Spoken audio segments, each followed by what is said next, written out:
Hello students, bio सिंपलीज में आपका स्वागत है। हम पढ़ रहे हैं रिप्रोडक्टिव हेल्थ और रिप्रोडक्टिव हेल्थ के अंडर हमारा टॉपिक है असिस्टेड रिप्रोडक्टिव टेक्नोलॉजीज। इस टॉपिक में हम already test tube baby complete कर चुके हैं। आज हम पढ़ेंगे GIFT, ICSI। ये टॉपिक्स हम कवर करेंगे। चलिए आगे बढ़ते हैं टॉपिक में। तो असिस्टेड रिप्रोडक्टिव टेक्नोलॉजीज है क्या? असिस्टेड रिप्रोडक्टिव टेक्नोलॉजीज वो टेक्नोलॉजीज हैं जिसकी मदद से हम इनफर्टाइल कपल्स को प्रेगनेंसी प्रोवाइड कर सकते हैं या उनको कंसीव करवा सकते हैं, जिससे वो अपना जो है बच्चे का जो सुख है वो प्राप्त कर सकते हैं। ठीक है। तो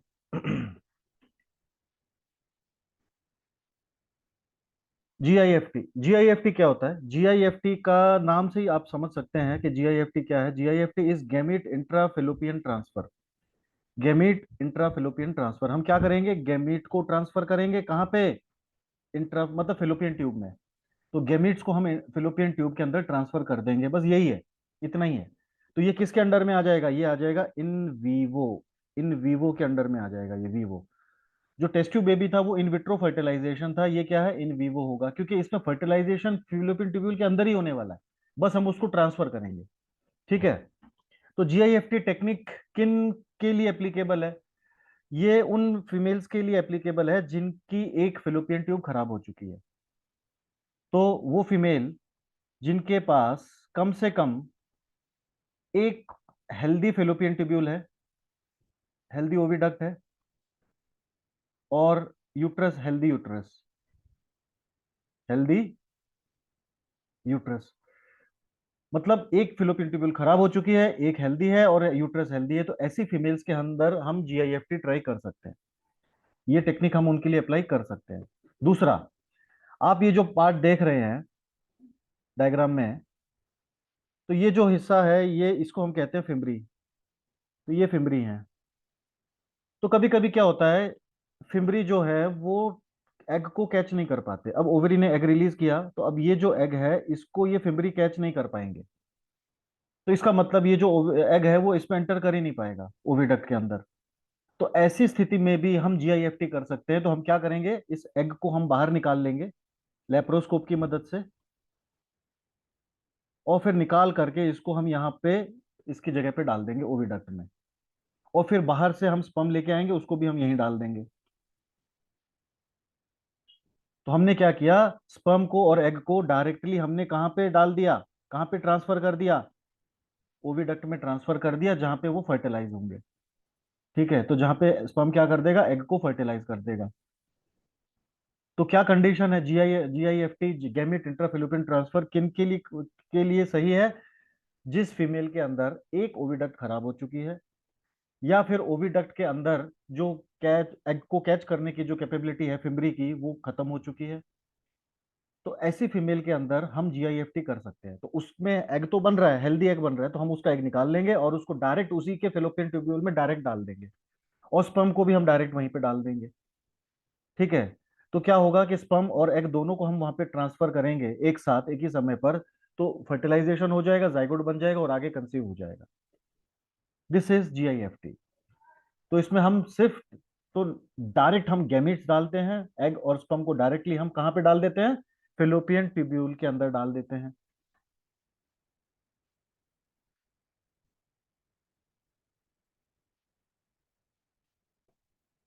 क्लियर है?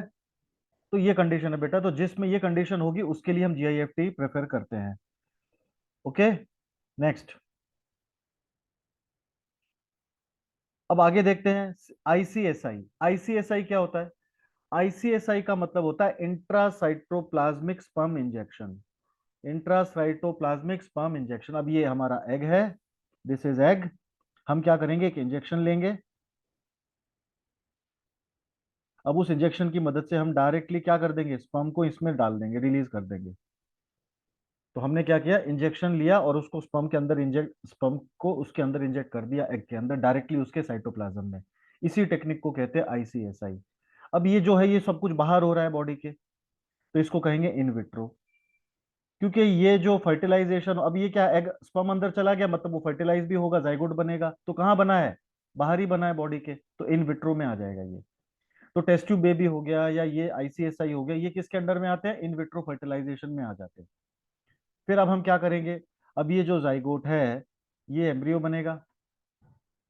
अब एम्ब्रियो में दो स्टेज होती है, एक तो होती है 8 और मोर देन 8, 8 सेल स्टेज और मोर देन 8 सेल स्टेज। तो अब हम इसमें दोनों भी चीजें कर सकते हैं। अब एक बार एम्ब्रियो बनने के बाद जाइगोट बन गया, अब ये क्या बन जाएगा? फर्टिलाइजेशन के बाद जाइगोट बन जाएगा। तो या तो हम डायरेक्टली जाइगोट को भी फेलोपियन ट्यूब में ट्रांसफर कर सकते हैं, जिसको हम ZIFT कहते हैं। ठीक है। अगर हम 8 सेल स्टेज तक एम्ब्रियो को करते हैं तो वो भी ZIFT के ही कैटेगरी में आता है।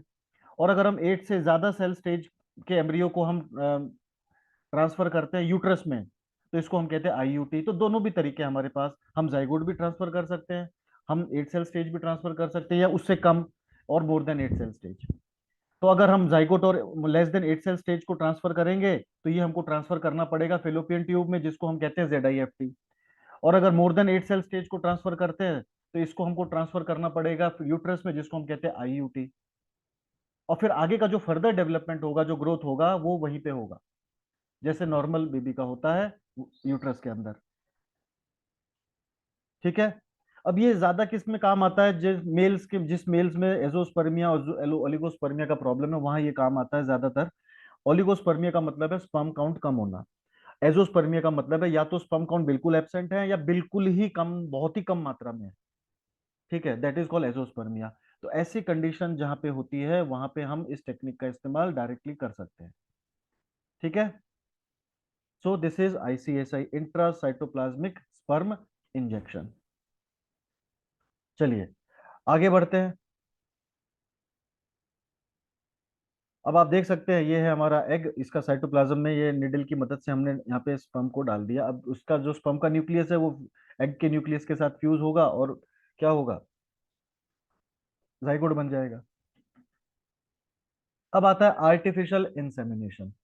अगला टॉपिक क्या है बेटा? Artificial insemination. आर्टिफिशियल इंसेमिनेशन में क्या होता है कि हम जो स्पर्म्स होते हैं वो मेल के हम स्पर्म कलेक्ट करेंगे और उन स्पर्म्स को इंजेक्शन में भर के उस इंजेक्शन के थ्रू हम यूट्रस में रिलीज कर देंगे। वजाइना से होते हुए इंजेक्शन को वजाइना के थ्रू जो है ट्यूब जाएगी और यूट्रस में वो पूरे स्पर्म्स को हम वहीं पे रिलीज कर देंगे। ठीक है। अब उससे क्या होगा? तो ये जितने भी जो स्पर्म्स हैं पूरे वो यहाँ पे रिलीज हो गए और यहाँ से फिर वो फिलोपियन ट्यूब की तरफ मूव करना शुरू कर देंगे। ठीक है, धीरे धीरे। तो ये है, इसको कहते हैं आर्टिफिशियल इंसेमिनेशन। अब ये किस में किया जाता है? उन मेल्स में किया जाता है जहां पर नॉर्मल कॉपुलेटरी एक्टिविटी पॉसिबल नहीं है, जहां पे इरेक्टाइल डिसफंक्शन का प्रॉब्लम है। ठीक है, या फिर जहां पे स्पर्म कम है, उन उन केसेस में भी हम इसका इस्तेमाल करते हैं। स्पर्म तो ठीक है लेकिन वो वहां तक पहुंच ही नहीं पा रहे हैं, तो उसको हम क्या करेंगे? हम आर्टिफिशियली स्पर्म कलेक्ट करेंगे मेल से, इंजेक्शन में लोड करेंगे, वेजाइना के थ्रू ट्यूब जाएगी और यूट्रस में सारे स्पर्म्स को हम वहां रिलीज कर देंगे। उसके बाद जैसे नॉर्मल प्रोसीजर होता है वैसा ही होगा। ठीक है, इसी को कहते हैं आर्टिफिशियल इंसेमिनेशन। तो क्या कहेंगे इसको? आर्टिफिशियल इंसेमिनेशन कहेंगे।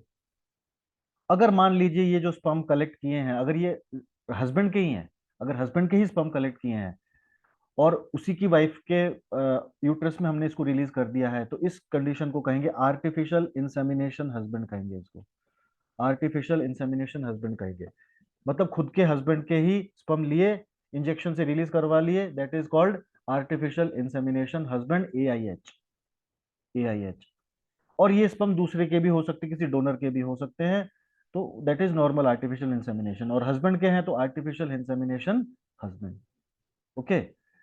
तो ये ज्यादातर किन केसेस में किया जाता है? जहां पे ओलिगोस्पर्मिया के पेशेंट होते हैं, जहां पे मेल ओलिगोस्पर्मिया मतलब स्पर्म काउंट कम है, वहां पे उनसे मोटिलिटी कम है मान लीजिए, तो भी ये चीज हम अप्लाई कर सकते हैं। आर्टिफिशियल इंसेमिनेशन यूज कर सकते हैं। ओलिगोस्पर्मिया है वहां पे इस्तेमाल कर सकते हैं, या कोई वैसा दूसरा और कोई डिसऑर्डर है इरेक्टाइल रिलेटेड, तो भी हम इसका इस्तेमाल कर सकते हैं।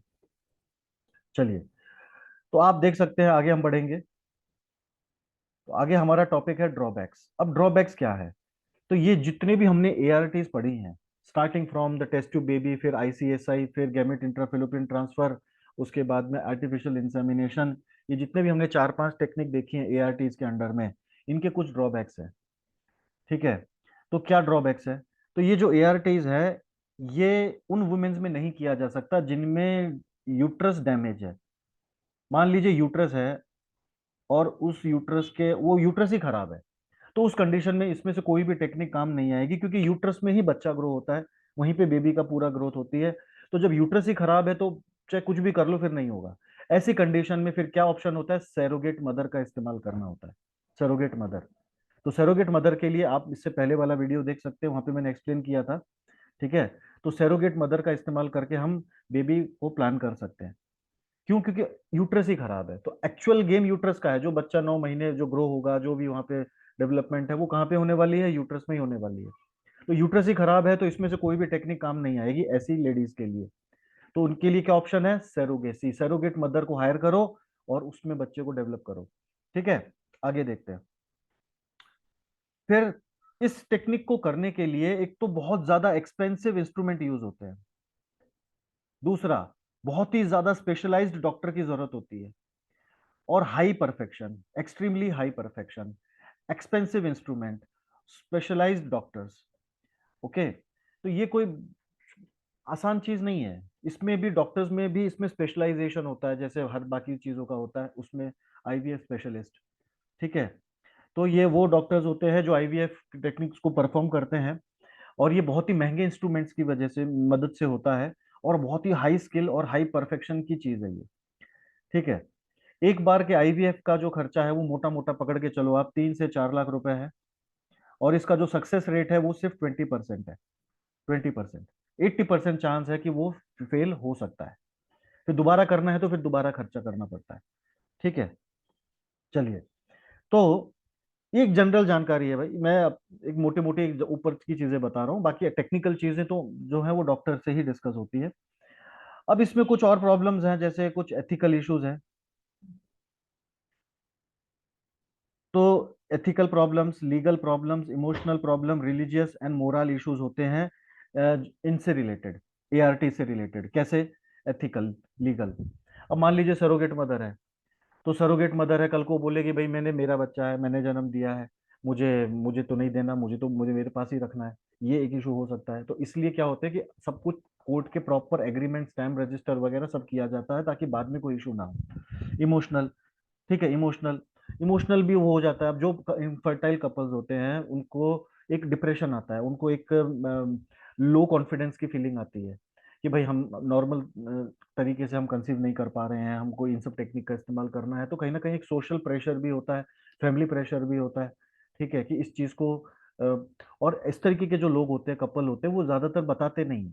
वो बाहर ये बताना पसंद नहीं करते कि हमने ये बेबी इसके थ्रू किया है, टेस्ट ट्यूब बेबी के थ्रू किया है, क्योंकि फिर उनको ये लगता है कि ऐसा बताने से हमारा मजाक उड़ेगा, या हमारे बारे में गलत धारणा लोग जज करेंगे हमको, इस तरीके से होता है। तो इसमें थोड़े से कुछ प्रॉब्लम्स हैं, चाहे आप उसको सोशल कह लो, मोरल कह लो। ठीक है। उसके बाद में एथिकल। उसके बाद डिसएडवांटेज ऑफ इस लो सक्सेस रेट। और सबसे बड़ा इसका प्रॉब्लम क्या है कि इसका सक्सेस रेट जो है बहुत ज्यादा कम है, दैट इज ओनली 20%। ये जो मैंने, मुझे बुक से जो डाटा मिला है मैं वो बता रहा हूँ आपको। अभी के लेटेस्ट क्या है वो मुझे नहीं पता, लेकिन जो बुक से हमने डाटा लिया है दैट इज 20% इसका सक्सेस रेट है, 80% चांस है फेल्योर के। ठीक है। इसमें एक अच्छी चीज क्या है कि इसमें हम ये कर सकते हैं कि 3 से 4 बच्चे एट ए टाइम हम एक साथ पैदा कर सकते हैं, या कंसीव कर सकते हैं। ठीक है। अब मान लीजिए डॉक्टर ने 3 एग निकाल लिए और तीनों एग को फर्टिलाइज करके तीनों एग को इम्प्लांट कर दिया, तो कितने बेबी होंगे? 3 बेबी होंगे। 2 बेबी हो सकते हैं। तो हम जो बच्चे की जो नंबर्स हैं वो हम कंट्रोल कर सकते हैं, कि हमको 1 चाहिए, 2 चाहिए, 3 चाहिए, उसके अकॉर्डिंगली हम प्लान करके उसको एग्जीक्यूट कर सकते हैं उस चीज को। ठीक है। तो मल्टीपल बर्थ इससे पॉसिबल है, जो कि नॉर्मल उसमें नहीं होता है। नॉर्मली नॉर्मली एक ही, एक एट अ टाइम 1 बेबी होता है। लेकिन इसके थ्रू हम इंटेंशनली हम 2 या 3 बेबी भी एट अ टाइम कर सकते हैं। तो ये एक आप इसका चाहे एडवांटेज कहो या इसका एक जो भी है पॉजिटिव पॉइंट आप बोल सकते हो। ठीक है। So this is all about the ARTs and its drawbacks. Hope you understand. ठीक है। तो रिवाइज करते रहिए, पढ़ते रहिए, और एमसीक्यू सॉल्व करते रहिए। Thank you very much.